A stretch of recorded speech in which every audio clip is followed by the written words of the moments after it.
Bismillahirrahmanirrahim. Assalamualaikum warahmatullahi wabarakatuh. Asyhadu an la ilaha illallah, asyhadu anna Muhammadar Rasulullah. Allahumma sholli ala sayyidina Muhammad wa ala ali sayyidina Muhammad. Kama sholaita ala sayyidina Ibrahim wa ala ali sayyidina Ibrahim. Bil alamin innaka Hamidum Majid.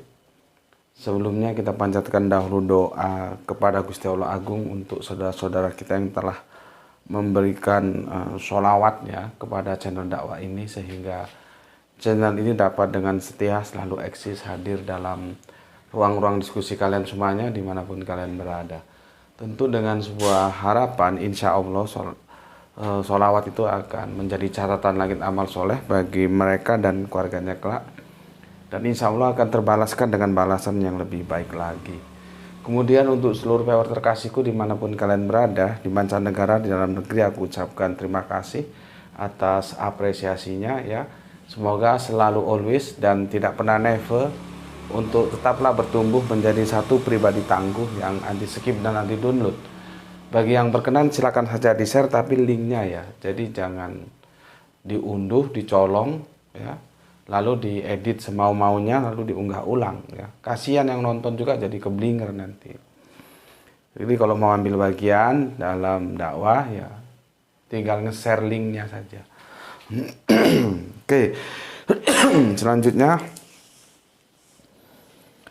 untuk kalian semuanya aku nggak bisa sebutkan satu persatu ya. Terima kasih atas doa baiknya untukku dan keluarga, dan aku juga berdoa semoga kebaikan doa itu tercurahkan untuk kalian semuanya. Sebagai sesama saudara ya, saudara muslim, kita saling mendoakan dalam kebaikan, dan insya Allah doa kita bagian dari sekian banyak doa yang diijabai oleh Gusti Allah Agung. Amin amin ya robbal alamin. Kita melanjutkan kajian kita adalah Kristen Islam ya, Kristen Islam ya. Masihkah berpikir bila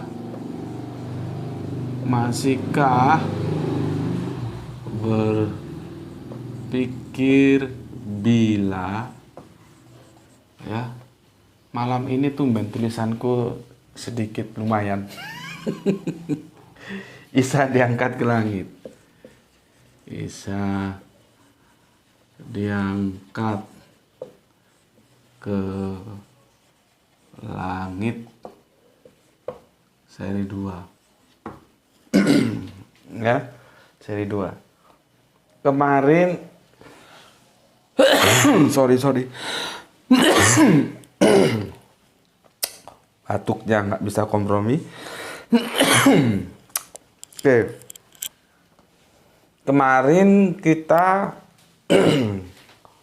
menukil ya Quran surat Maryam yang 19 ayat yang ke 57 ya. Aku nggak usah tuliskan semua ya, biar singkat. Di situ ada Kanjeng Nabi Idris ya, Kanjeng Nabi Idris ya, dia juga diangkat ya, mengangkatnya mengangkatnya. Yang mengangkat siapa? Ya Gusti Allah tentunya ya. Kemana? Ke martabat yang lebih tinggi. Martabat ya, yang lebih tinggi.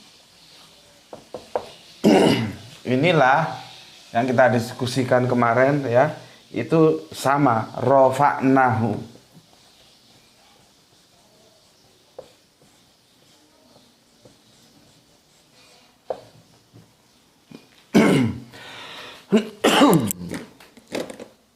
Perhatikan Quran surat Maryam 19:57. Ada sosok dari salah satu sekian nabi ya, adalah yang pertama Kanjeng Nabi Idris. Dia juga diangkat. Gusti Allah Agung mengangkatnya. Ini dia. Kemana? Ke sini loh.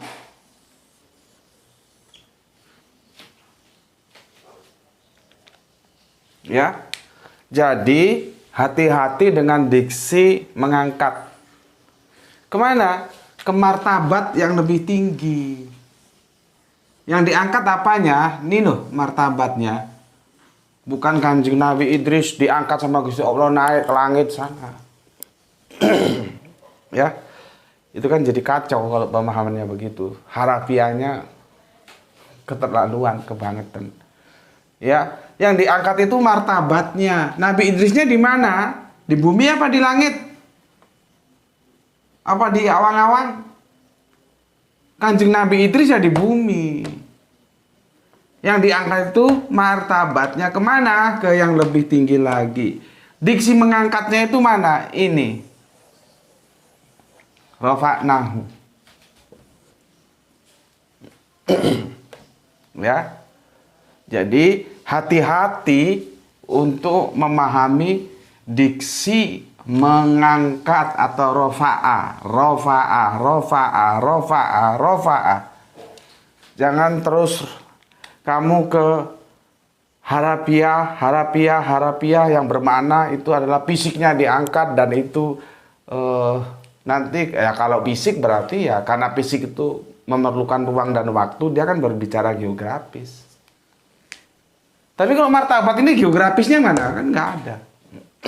Karena martabat ini adalah harkat nilai. Dia tidak berbicara geografis. Jadi kalau ditanyakan jangan Nabi Idris di mana? Ya tetap di bumi, dia berbicara di bumi. Tidak laun naik ke langit ke awang-awang. Ya. Oke, sekarang kita lihat Kanjeng Nabi Isa. Sebelumnya sorry. Aku bacakan dulu komen yang masuk dari kalian semuanya.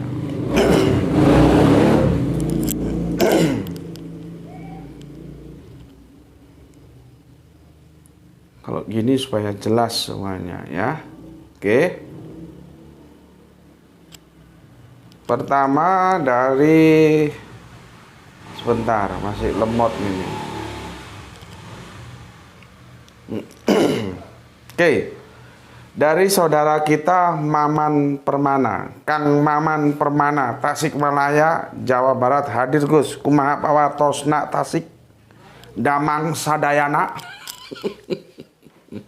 Terima kasih untuk Kang Maman Permana ya yang ada di Tasik ya. Ini senior kita atau junior kita, enggak tahu aku, dia nggak konfirmasi. Kan bisa saja dia sebetulnya sudah lama ngaji di sama kita tapi baru kali ini kasih komen ya. Maka kalau kita lihat berdasarkan komen maka dia menjadi junior. Maka kita ucapkan selamat datang ya, semoga betah ngaji di sini bersama teman-teman ya. Jangan buru-buru, ikuti dulu kajian sebanyak mungkin ya. Dari videonya Gus Betik ya minimal ya sampai kamu benar-benar paham lah ya, supaya nanti nggak kok begini kok begitu dan banyak tanya lah kepada senior-seniormu. Oke, terima kasih.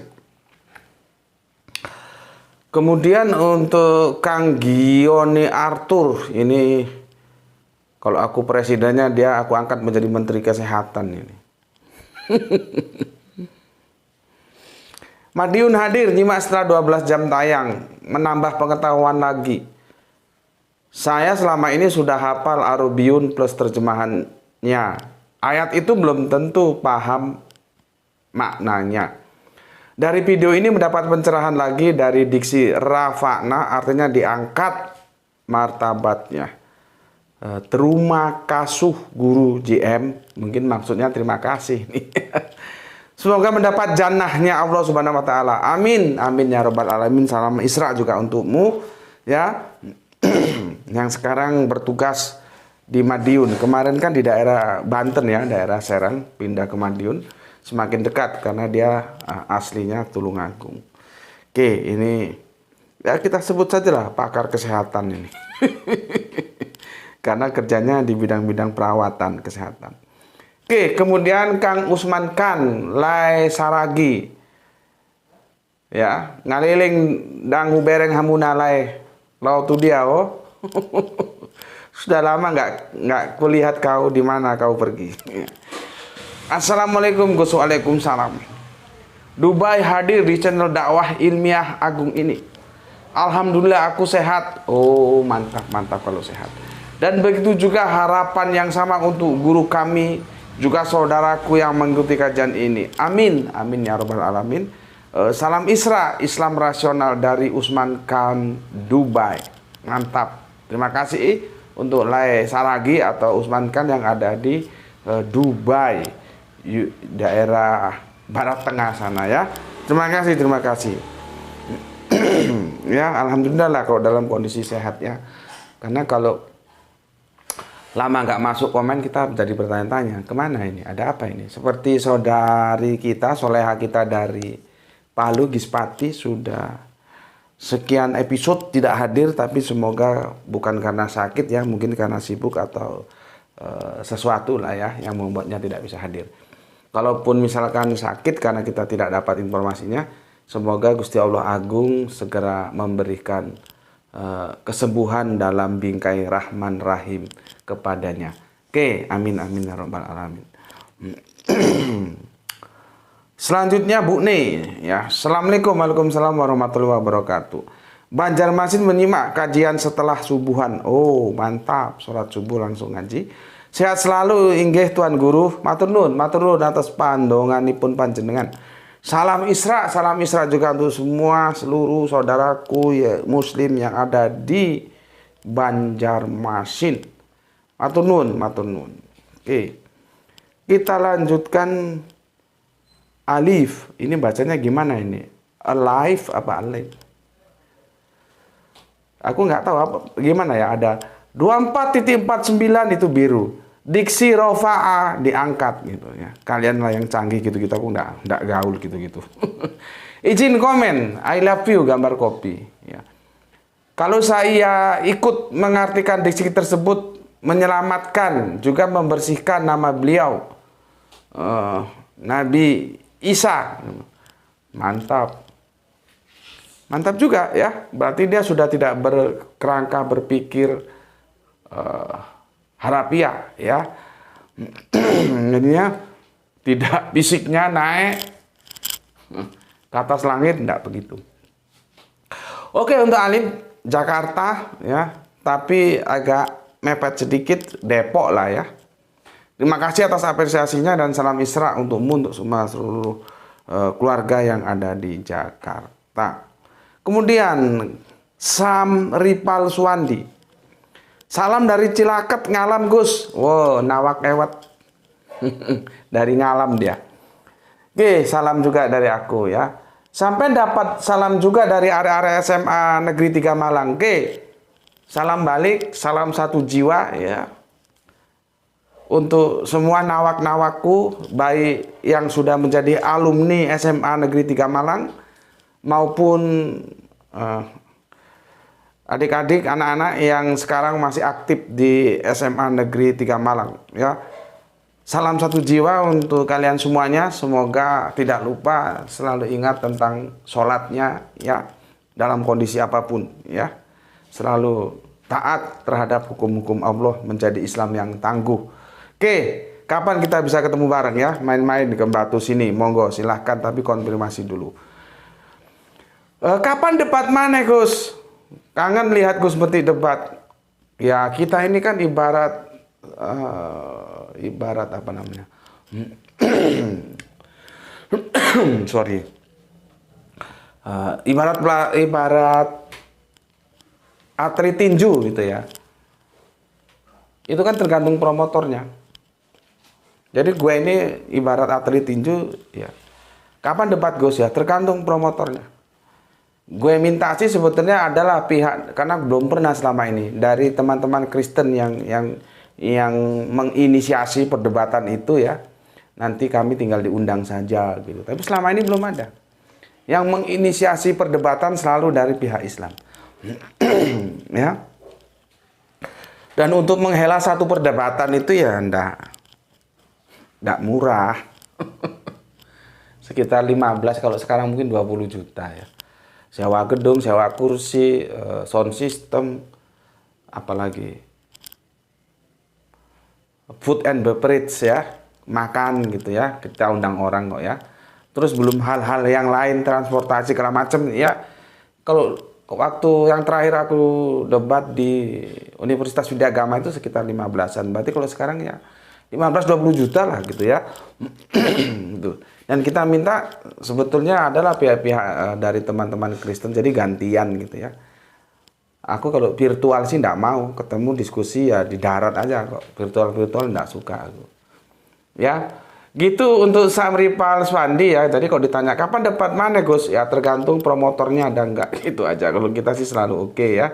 Kangen lihat Gus Beti debat. Sama-sama. Aku juga kangen sama kalian semuanya ya. Maybe sometime kita bisa ketemu ya. Salam sekali lagi untuk semua nawak-nawak ya yang alumni SMA Negeri 3 ataupun yang sekarang lagi mengenyam pendidikan di SMA Negeri 3 Malang. Matur nuwun. Dan ditunggu kapan main ke Batunya. Oke, aku lanjutkan Kang Halim Rais ya. Assalamualaikum warahmatullahi wabarakatuh. Ampun hadir Tuan Guru. Doa serta sholawat terbaik kami selalu tercurahkan untuk kita semuanya. Bismillah izin nyimak. Alhamdulillah. Setiap hari tidurku menjadi terasa lebih nikmat karena ilmu yang kudapat di sini. Ditunggu selalu pencerahannya. Terima kasih Tuan Guru. Salam Isra. Terima kasih balik juga untukmu, untuk semua saudaraku yang ada di Ambon, dan salam Isra untuk semuanya. Terima kasih kalau seandainya memang kajian di sini ada manfaatnya, ya akan memberikan sebuah nuansa pencerahan yang baru. Aku ucapkan terima kasih untuk Kang Halim Rais yang ada di Ambon. Selanjutnya Kang Agitya Karis dari Ambon. Kita kemana ini? Lebak Bulus, Jakarta ya. Assalamualaikum, waalaikumsalam. Gus, Lebak Bulus hadir, salam Isra dan salam Tauhid Gus. Mantap.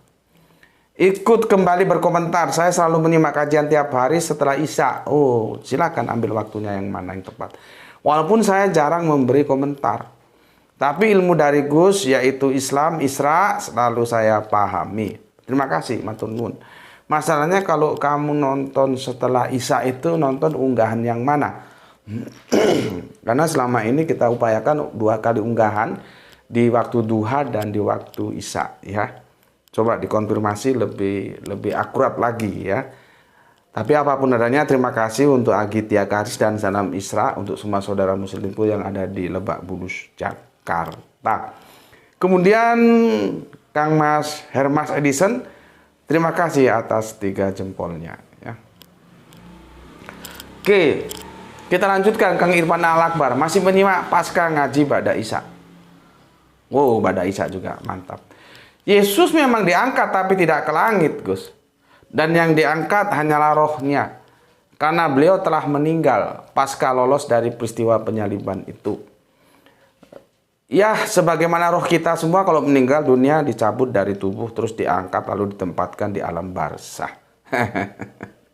Sekilas lumayan benar tapi perlu diluruskan. Tempus delictinya kapan diangkatnya itu? Ya. Namun kerangka berpikir dasarnya oke, mantap. Yang diangkat itu bukan physically-nya. Bukan. Cuman ketika penjelasan ini ya, kalau tempus delictinya pasca penyaliban itu bermasalah. Kapan? Kapan diangkatnya? Kapan Kanjeng Nabi Isa meninggalkan dunia ini atau wafat? Ya, itu masalahnya. Jadi jangan kerangka berpikirnya jangan begini. Ini disalibkan 3 nih ya. Ya. 3 gini ya. Yang ini katanya bajingan, padahal enggak. Ini pejuang. Cuman kalau kerangka berpikir Romawi, ya ini bajingan karena ini pejuang memberontak negeri yang menjajah negerinya. Ya, bangsa Romawi itu datang dari negeri Romawi menjajah negerinya yaitu Palestina. Ini pejuang ini kok disebut pemberontak. Tapi ya benar juga kalau pemberontak penjahat dari sudut pandang Romawi. Tapi sebetulnya ini pejuang. Nah, ini Yesus gitu ya, dalam tanda kutip loh ya, disalib. Nah, terus itu yang dia disebutkan ini. Ya Yesus memang diangkat tapi tidak ke langit Gus. Dan yang diangkat hanyalah rohnya karena beliau telah meninggal dunia pasca lolos dari peristiwa penyaliban. Pasca lolos ini kapan? Dari peristiwa saliban. Ini kapan? Kalau misalkan kerangka berpikirnya mau disalib, lolos, terus diwafatkan, diangkat rohnya, ya salah. Nggak begitu. Ya. Tapi kalau misalkan setelah wafat diangkat rohnya, ya itu sama, bener katamu, kita semua begitu. Jadi pernyataan ini benar, cuma masih dalam tanda kutip karena ada pertanyaan tentang bukan lokus tapi tempus. Tempus deliktinya kapan? Kapan? Diangkatnya itu kapan? Kalau diangkatnya itu beriringan setelah aman ya, setelah lolos dari penyaliban terus diangkat, diwafatkan, ya enggak. Enggak begitu. Ya, itu nanti akan tabrakan dengan penjelasan dari Al-Qur'annya. Ya. Oke. Yang nanti kita akan sampai ke sana insya Allah ya. Jadi kalian harus tahu apa itu ini. Sini nampak tuh. Apa itu wildan? Apa itu kahla? Ini harus tahu. Nah ini opposite. Artinya kalau kamu tahu wildan, kamu tahu kahla. Kalau tamu kahla, kamu tahu mildan. Karena kalau ini kiri, ini pasti kanan. Kalau ini kanan, ini pasti kiri, gitu loh. Ya, nggak tahu nanti apakah kita sampai ke sana. Mudah-mudahan sampai ke sini ya. Wildan dan kahla. Khususnya yang kita jelaskan kahlanya nanti. Oke, jadi gitu ya untuk Kang Mas Irfan Al-Akbar ya. Apa yang kamu sampaikan benar, cuman harus dipertegas tempus deliktinya itu kapan. Gitu. Selanjutnya, Kang Mas Gandhi Putra Arimanea. Sebelum berangkat sekolah, lihat videonya Gus Beti. Dhisik, salam dari Pronojiwo, Lumajang. Mantap, matur nuwun. Salam untuk semua saudaraku yang ada di Pronojiwo, Lumajang. Ya, salam Islam rasional. Semoga semuanya dalam keadaan baik-baik saja. Matur nuwun. Terima kasih untuk Gandhi Putra Arimanea. Kita lanjutkan MZI Buyut Nayawangsa. Namamu kok mantap kali. Buyut Nayawangsa ya. MZI itu apa nggak tahu. MZI. Tambah lagi ilmunya, jadi tambahan wawasan. Terima kasih Bayi Gus, sehat selalu. Semoga bermanfaat ilmunya. Amin. Amin ya rabbal alamin. Salam Isra juga untukmu ya.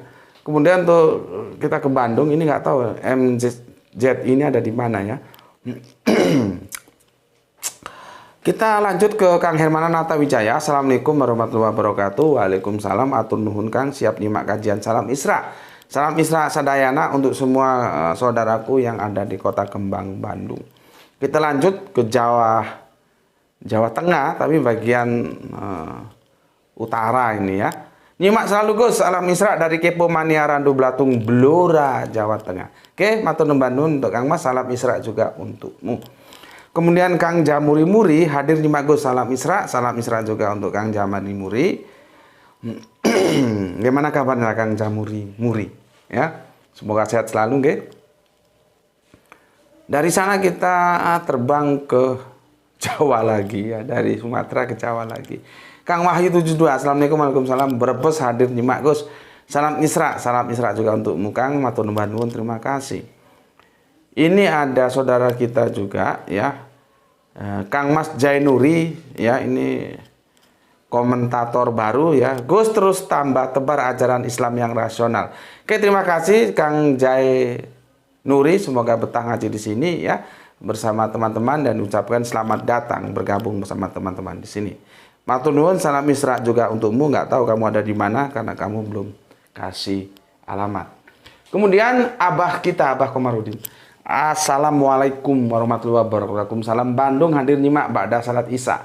Semoga Allah Subhanahu wa taala memberikan rezeki yang barokah serta kesehatan prima. Salam Isra untuk semua ikhwatun iman.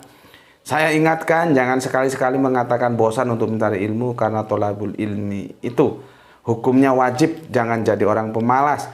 Jangan seperti peribahasa yang mengatakan bagai kerakat tumbuh di batu. Hidup enggan mati tak mau. Artinya monggo tafsirkan sendiri. Wassalam. Atur nuhun Abah Komarudin. Abah kita ini sudah sudah kepala 7, sekitar 75-an. Jadi memberikan nasihat kepada kita, maybe bisa kalau sudah 75, ya berarti ada yang seusia cucunya, ada seusia anaknya, tapi intinya itu dari sesepuh kita memberikan nasihat kepada kita, memberikan ujangan, dan beliaunya tidak sekedar memberikan ujangan, tapi beliau juga melakukan apa yang dinasihatkan ke kita untuk selalu semangat menuntut ilmu gitu ya. Atur nuhun Abah, atur nuhun sadayana, semoga sehat selalu dalam rahman rahminnya Gusti Allah Agung ya. Salam Isra untuk semua keluarga yang ada di Bandung. Kemudian Sahran Gipari, atur nuhun atas jempolnya. Dilanjutkan Kang Mas Didi, Assalamualaikum warahmatullahi wabarakatuh. Nyimak Gus, mantap, atur nuhun, terima kasih, atur nuhun Mas. Dari Brebes kita lanjut ke Singosari Malang, ada Sam Wahyudi Junaid. Assalamualaikum Gus, waalaikumsalam. Nyimak kajian sambil nyeruput teh. Ipok lagi habis. Waduh, kopinya kehabisan ya. Oke, tidak apa-apa. Salam Isra juga untuk saudaraku yang ada di Singosari. Kita lanjut Bapak Ikhwan Tamim, salam Isra untuk penggemar channel ini. Oke, salam Isra juga untukmu Pak. Semoga bahagia bersama keluarga nggih di Tangerang. Kemudian siapa ini? Nenden Kartini, nggak tahu ada di mana ini ya. Kalau Nabi Henok diangkat ke langit sebab dia telah menjadi malaikat, itu yang tertulis dalam kitab Henok. Kalau Yesus, apakah Yesus juga jadi malaikat?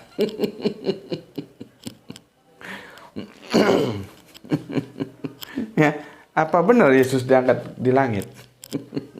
Oke, terima kasih untuk Nenden Kartini, nggak tahu ada di mana ya. Salam Isra untukmu. Semoga betah ngaji di channel ini.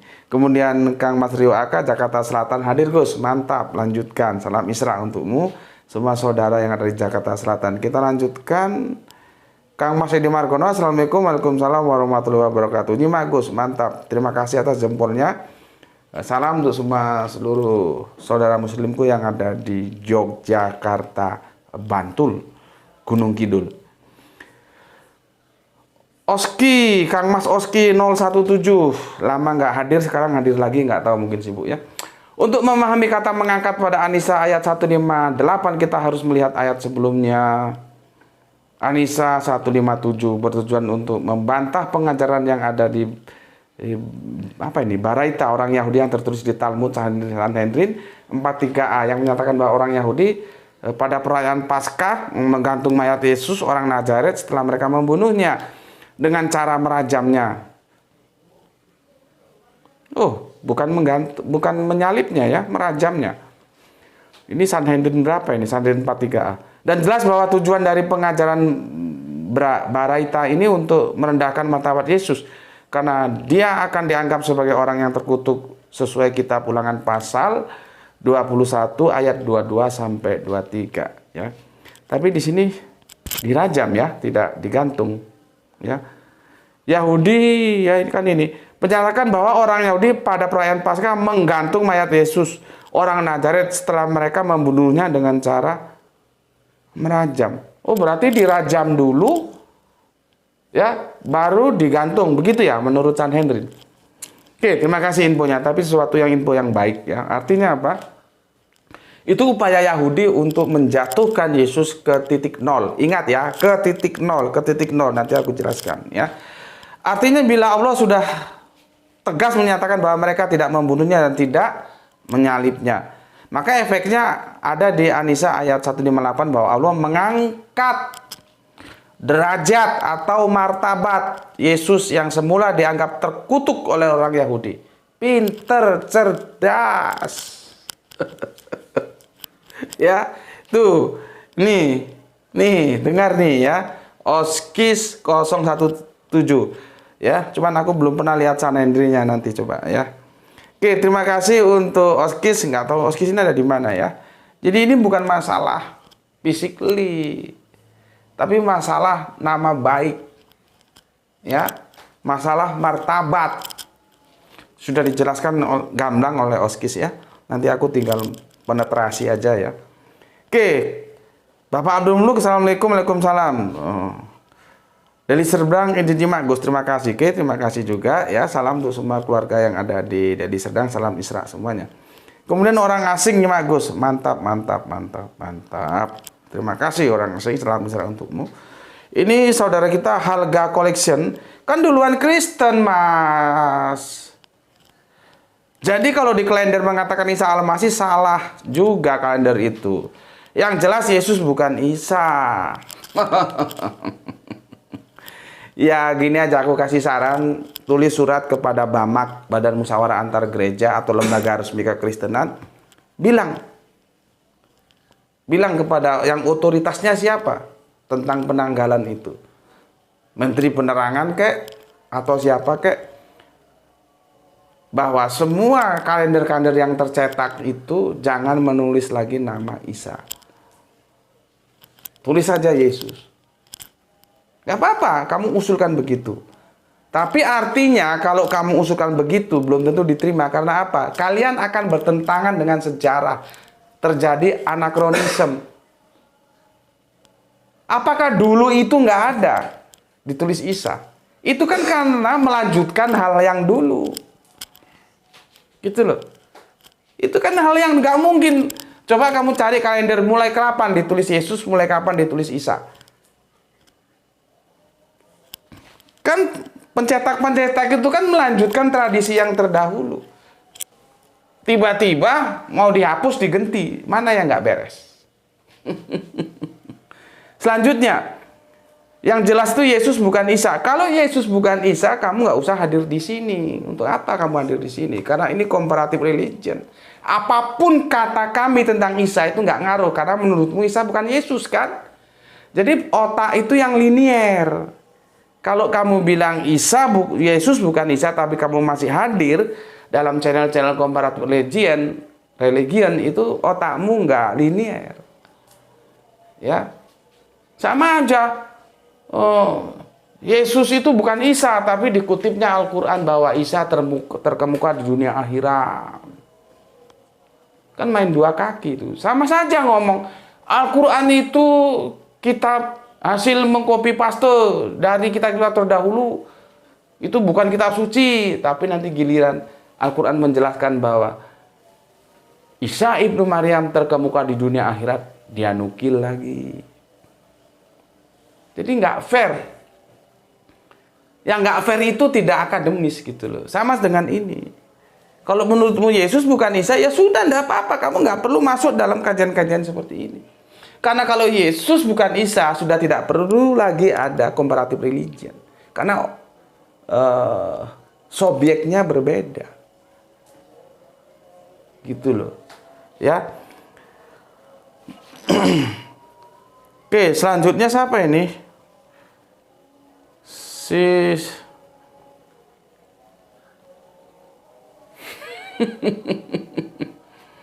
Males baca komentar, tapi komentarnya orang bingung, males. Ya. Ini komentar dari Kristen, tapi males bacanya, nggak mutu. Ya.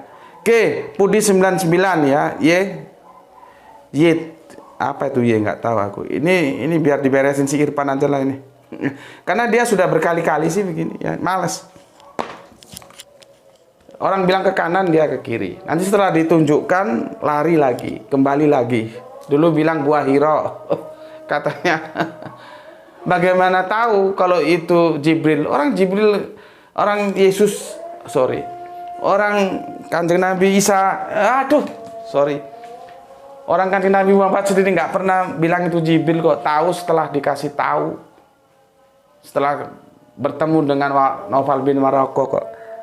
Gitu dikasih tahu ya terus cengenges terus pergi diem gitu loh. Nanti datang lagi ya gitu. Otaknya dipakai. Dia kan mau remis. Ketika Yesus dipermuliakan di atas gunung, bagaimana itu para murid tahu bahwa itu Elia, itu Musa. Musa. Padahal kedua makhluk ini makhluk perjanjian lama. Sedangkan Petrus, Yakobus dan Yohanes itu makhluk perjanjian baru. Nggak ada di situ ngomong aku Elia, aku Musa. Dia mau cari remis. Cari remis, membawa kasusnya ke Gua Hiro. Bagaimana Muhammad tahu? Orang Kanjeng Nabi Muhammad itu nggak tahu kok. Dia tahunya setelah mendapatkan advice dari Naufal bin Rauqah setelah diajak bunda tercinta istrinya. Tapi dijelaskan gitu terus ngelewes seperti anjing lari.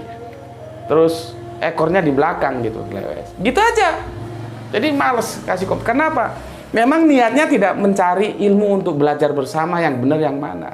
Di sini kan konteksnya edukasi, belajar. Kalau masalah iman, nggak masalah, dia tetap Kristen, nggak masalah. Kita juga nggak perlu ngajak-ngajak orang menjadi Islam.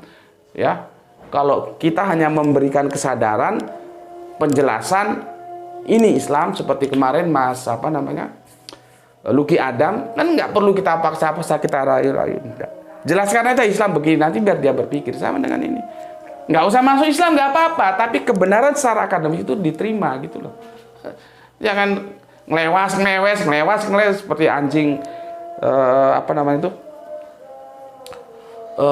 ekornya taruh ke belakang, muter gitu ya, muter gitu. Jadi males, karena bukan dia kan lama di sini. Aku sudah amati perilakunya seperti itu. Jadi ya dikasih tahu, nggak dikasih tahu lidahnya dijulurkan gitu. Jadi males ya. Itu urusan kalian lah, mau ditanggapi monggo, enggak juga monggo gitu ya. Kalau aku sih males. Oke, sudah adzan di masjidku. Sudah adzan tuh. Itu masjid kita. Sudah adzan, jadi aku sholat Isya dulu ya. Nanti kita lanjutkan setelah sholat Isya. Oke. Interval tuh ya. Bismillahirrahmanirrahim. Nanti kita lanjutkan ya setelah sholat Isya bersama. Alhamdulillahirabbil alamin.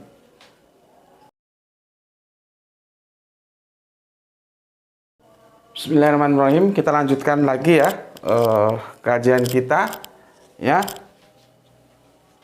Sebentar ngopi dulu. Bismillahirrahmanirrahim.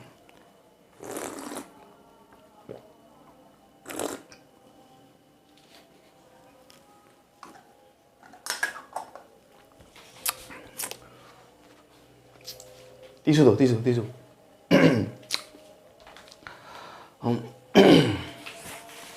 Oke, semua komennya sudah aku baca ya. Jadi aku tidak punya hutang. Sekarang fokus ke sini. Sebelum aku lanjutkan, kenapa aku menghadirkan ayat ini sebagai komparasi tentang rofa'nahu ini. Rofa'a ini ya. Apa sebetulnya rofa'a itu? Mengangkat. Ya, tapi ingat, bukan physically. Ini loh, seperti kata Oskis tadi. Ya, kata Oskis tadi. Ya. Sekarang kita mulai mengkomparasi Quran surat Maryam 19:57 dengan surat yang menjadi landasan ya teman-teman Islam yang mainstream, bukan yang anti mainstream ya, untuk mengatakan Kanjeng Nabi Isa diangkat ke langit. Ya. Sebelum itu aku akan jelaskan dulu ya bahwa Allah itu laisa kamislihi sayun. Ini aku hapus dulu ya. Oke, aku hapus. Ini tadi Maryam berapa? 57 ya. Catat di sini.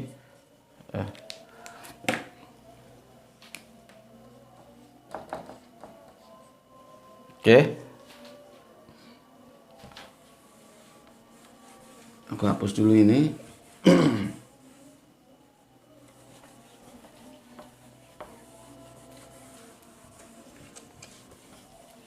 Oke, perhatikan sekarang.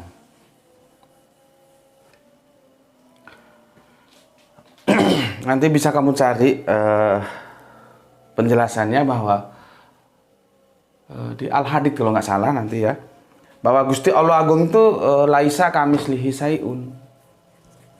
Jadi tidak ada yang menyamainya, itu tidak ada ya. Tidak ada yang menyamainya. Kalau ada yang menyamainya berarti ada yang sama, menjadi setara ya. Tidak ada. Dan yang kita ingat ya, kalau di perjanjian lama itu disebut dia yang awal, yang akhir ya. Nanti di perjanjian baru itu pakai bahasa Yunani, Alpha, Omega. Nanti kalau di perjanjian terakhir sama, awal, akhir. Ya, Kalau Yesus kenapa juga disebut Alfa Omega itu sudah aku jelaskan lah ya, nggak usah aku jelaskan lagi ya. Kamu bisa lihat videonya itu. Jadi Gusti Allah Agung itu ya, di samping tadi nggak ada yang menyamain, laisa kamislihi sayun ya. Dia juga awal akhir, dia juga Alfa Omega, dia juga awal akhir ya. Wal awalu wal akhiru gitu ya. Maka dia tidak terikat tapi mengikat ruang dan waktu. Ini loh. Karena dia mengikat, maka dia menjadi maha hadir. Gitu loh. Kan sudah kita bahas, nanti lihat ya videoku, jangan lagi ngomong Allah itu di atas arsy gitu ya. Kan menjadi perdebatan teman-teman kelompok tertentu itu, sedangkan Allah itu di atas arsy atau di mana. Karena tidak menguasai ini. Kalau dia menguasai materi ini, memang materi ini lebih gampang diterima oleh teman-teman kita yang basicnya eksak. Karena kita akan berbicara ya teori yang namanya ruang dan waktu. Nih. Kalau dia terikat oleh ruang dan waktu, maka dia materi. Gitu loh. Dia materi. Ini sudah bisa dipastikan. Kalau yang terikat oleh ruang dan waktu, maka dia pasti materi. Materi itu pasti ciptaan, bukan pencipta. Gitu loh. Dia menjadi tidak maha hadir. Aku ini kalau ditanya, sedang apa sekarang RPW terkasihku, misalkan sebut saja Bapak Abdul Muluk yang ada di Deli Serdang sekarang sedang ngapain, aku nggak tahu. Karena aku tidak menguasai ruang dan waktu Deli Serdang. Kalau aku mau ke Deli Serdang itu perlu sekian waktu. Supaya aku tahu ruang di sana dan tahu Bapak Abdul Muluk ya, sesepuh kita itu sedang ngapain. Begitu juga ngapain sekarang abah kita yang ada di Bandung tadi. Ya enggak tahu aku, karena aku tidak menguasai ruang dan waktu Bandung. Sedang apa sekarang Bapak Iwan Tamim di Tangerang? Aku ya enggak tahu, karena aku enggak menguasai ruang dan waktu Tangerang. Begitu juga kamu dan kita semua itu makhluk.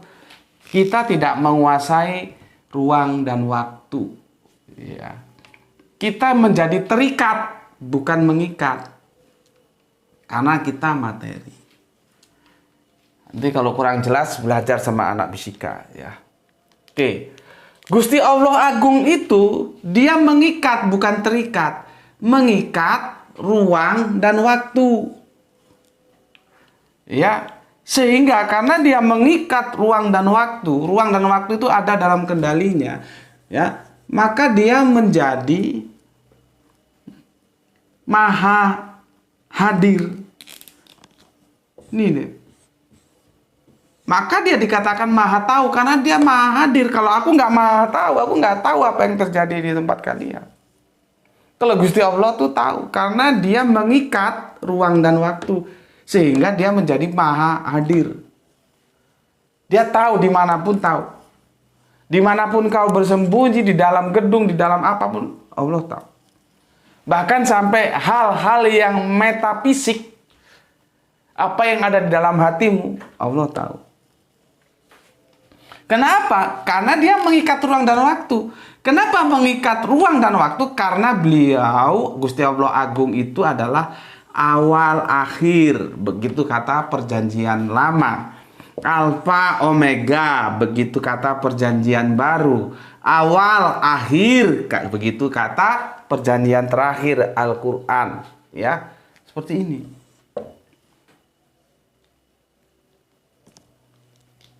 Ini nanti ini cerita aja supaya waktu kita cukup. Nanti kamu cari sendiri di sini, ya. Ayatnya berapa di perjanjian lama, di perjanjian baru, perjanjian terakhir ya. Kalau di perjanjian terakhir itu ingatku itu di surat Al-Hadid kalau nggak salah ya, wal awalu wal akhiru itu ya. Jadi di sini dia menjelaskan dirinya sehingga dia karena awal dan akhir, dia menguasai ruang dan waktu. Ketika semua tidak ada, belum ada, dia sudah ada. Ketika nanti semua tidak ada lagi, dia tetap ada. Gitu loh. Jadi, itulah yang dikatakan bahwa Allah itu maha hadir. Karena maha hadir dia menjadi maha tahu. Tapi yang perlu di sini aku sampaikan ke kalian, ya, Gusti Allah itu mengikat, bukan terikat, ruang dan waktu. Di sini yang akan kita fokuskan ruang. Ya, paham ya? Ruang. Oke. Paham ya? Paham Kak Bus?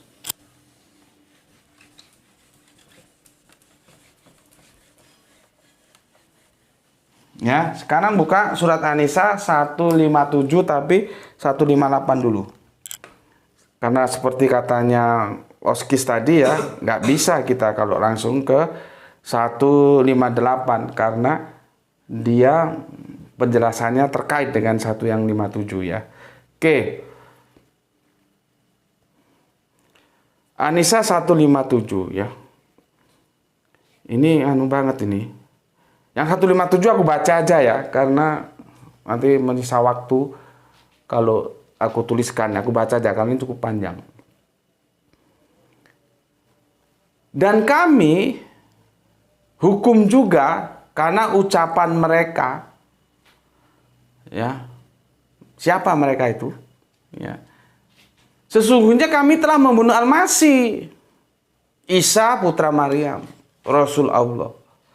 Padahal mereka tidak membunuh dan tidak menyalibnya. Siapa mereka itu? Ya.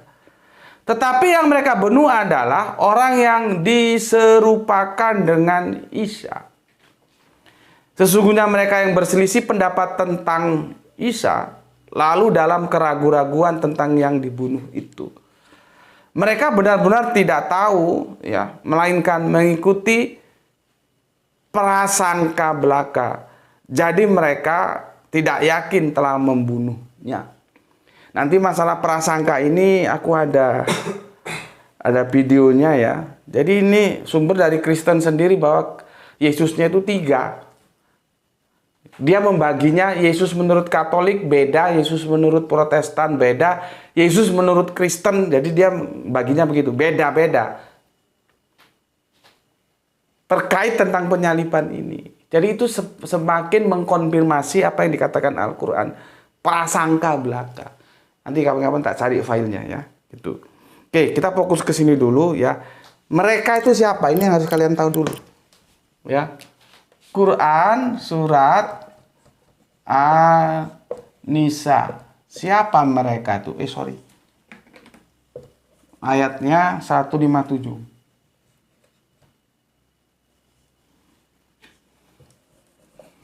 Ya, An-Nisa surat 4 157. Yang menjadi objek adalah yang dihukum oleh Kanjeng Nabi Allah Gusti Allah Agung adalah mereka. Siapa? Ini harus tahu dulu. Mereka itu siapa yang menyalibkan? Ya. Maka seperti yang katakan Oskis tadi, Sanhedrin ya. Sanhedrin itu sebetulnya itu kiai-kiainya Yahudi gitu ya.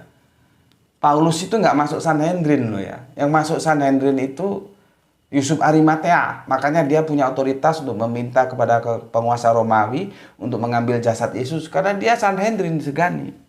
Ya. Kalau sudah ngomong Sanhedrin ya berarti dia Yahudi. Mereka itu adalah Bani Israel, bangsanya. Agamanya adalah Yahudi. Ini ada Kristen di sini. Kristen ada nggak? Coba. Ini yang jarang publik tahu. Jadi polemik Yesus tersalib atau tidak itu sebetulnya polemiknya Yahudi dan Islam. Al-Quran memotretnya dengan tepat. Nggak ada urusannya dengan Kristen. Ya tentunya di Al-Quran tidak disebut Kristen ya. Karena memang tidak ada ya. Disebut Nasrani. Tapi kan kemudian Nasrani bermetamorfosa menjadi Kristen. Artinya itu polemik Islam dan Yahudi atau Yahudi dan Islam. Tapi di tengah perjalanan, Kristen itu justru ikut masuk. Kamu akan bertanya, apa urusannya ikut-ikut urusan orang? Kan kalau kita cerdas kan begitu loh. Apa urusan lu? Ini kan urusan gue, Islam sama itu Yahudi. Kenapa lu ikut-ikut? Terus jadi nggak terima bela-belain.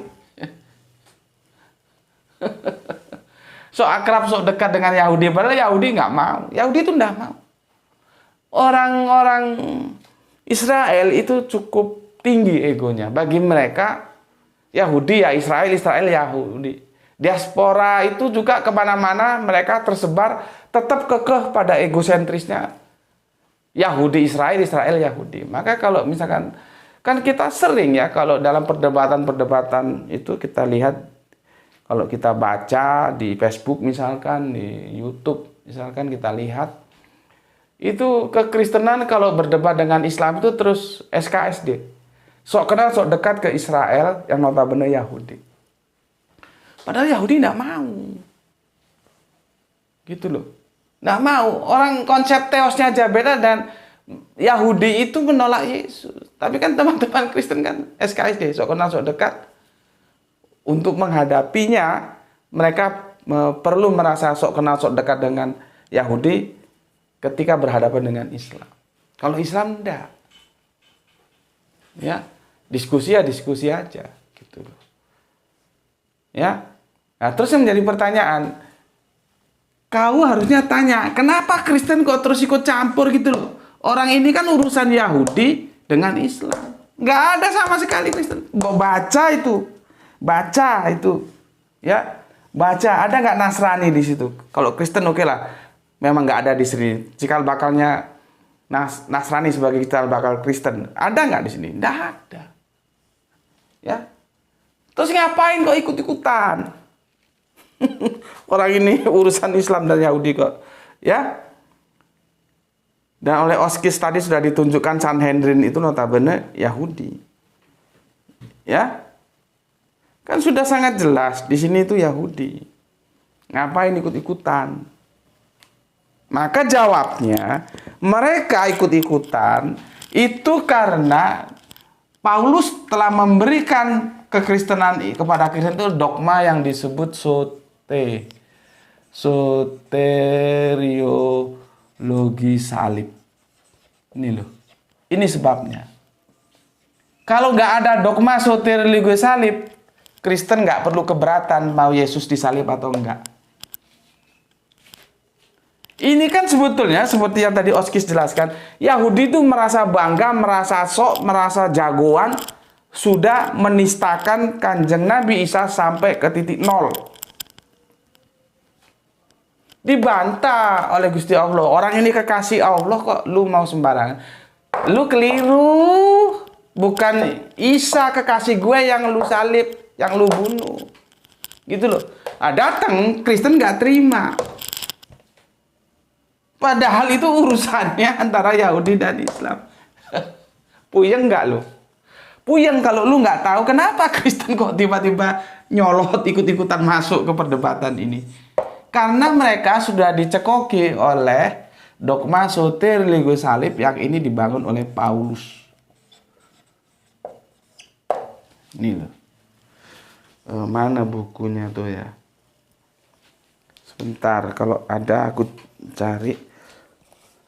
Yang belum kita bahas dan aku belum sempat membagikannya kepada kalian. Ada nggak di situ tuh yang Yesus disalib? Tipis bukunya. Nggak ada. Ya ginilah kalau tempatnya berantakan, jadi cari buku agak sulit, nggak langsung cabut.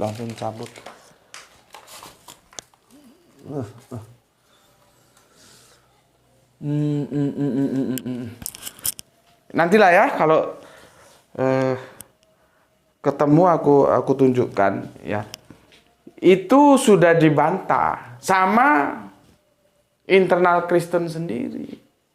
Jadi Yesus disalib itu nuansanya bukan teologis tapi politis. Gitu loh ya.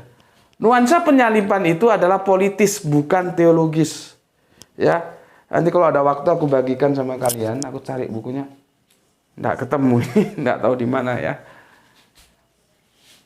Bukan teologis, tapi sama Paulus digeser ke teologis. Ini loh yang aku bilang, bahwa aku berbicara belak-belakan, objektif. Ketika Paulus benar, maka dia aku bela. Paulus tidak pernah mengatakan atau mengangkat Yesus sebagai Allah.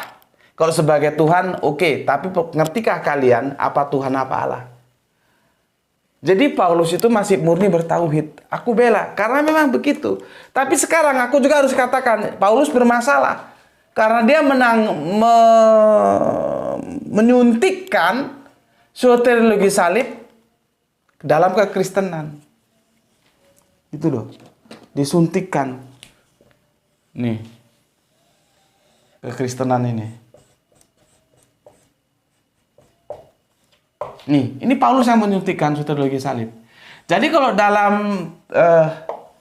Trinitas, Tritunggal, Paulus nggak cawe-cawe. Dia nggak ada di sana. Gitu loh, jangan salah. Kalau mau mengkritik Paulus, ya di sini tempatnya. Bener nggak soteriologi salib ini? Nih. Ya.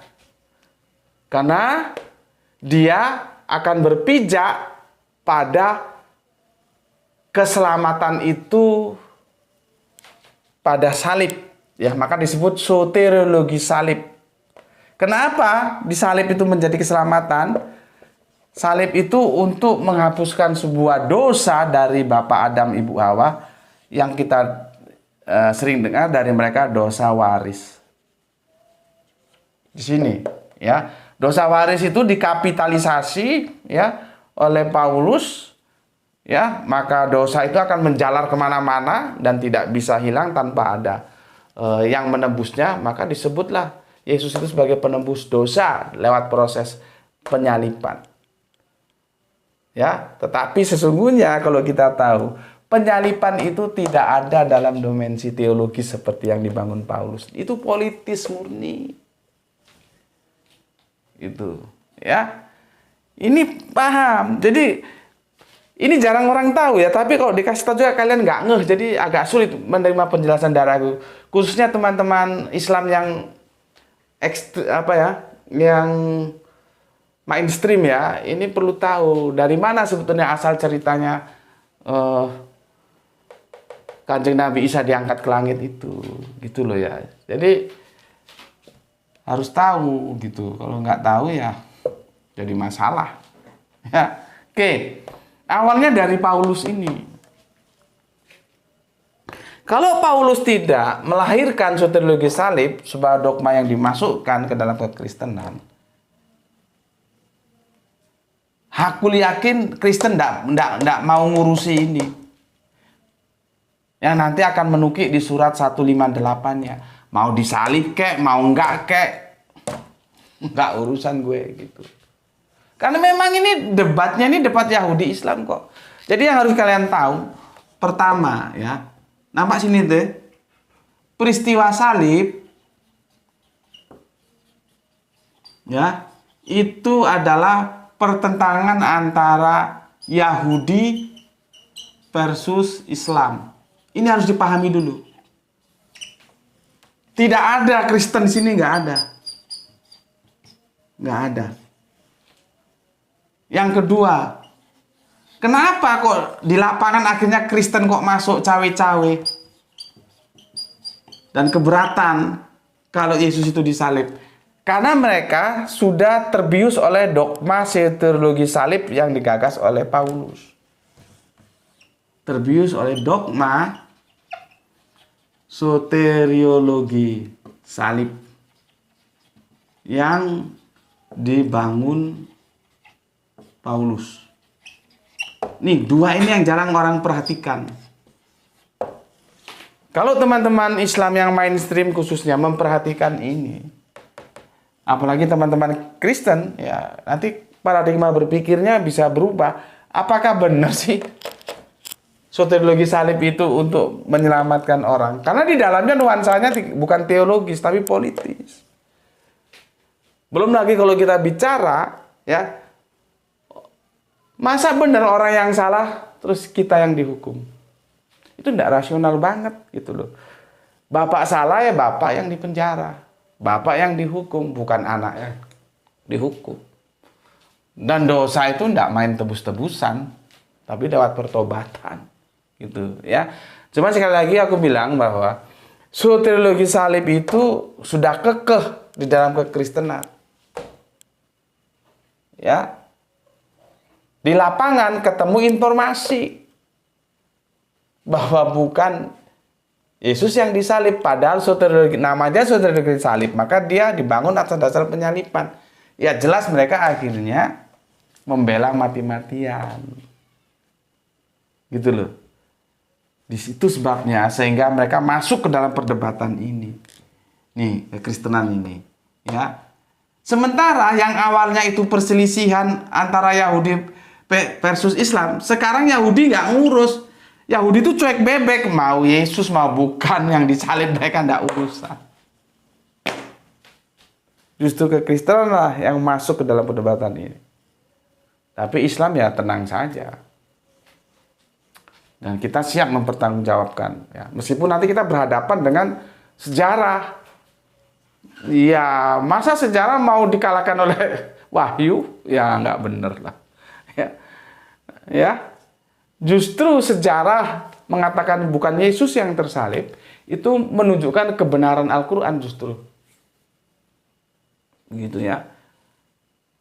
Jadi sampai sini dulu, sudah 1 jam lebih.